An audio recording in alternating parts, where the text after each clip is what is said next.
पहला सवाल है, वो कौन सी मुल्क है जहाँ चिड़िया नहीं होते?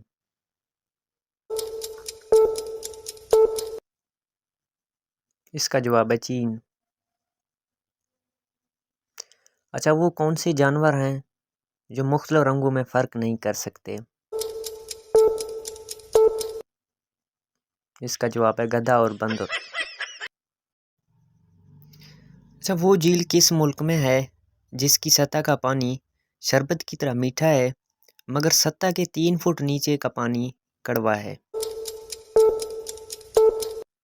ये झील जर्मनी में है।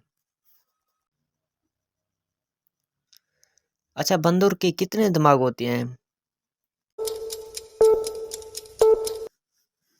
बंदर के 2 दिमाग होते हैं। अच्छा, वो कौन सा मुल्क है जहाँ कोई दरिया नहीं होता?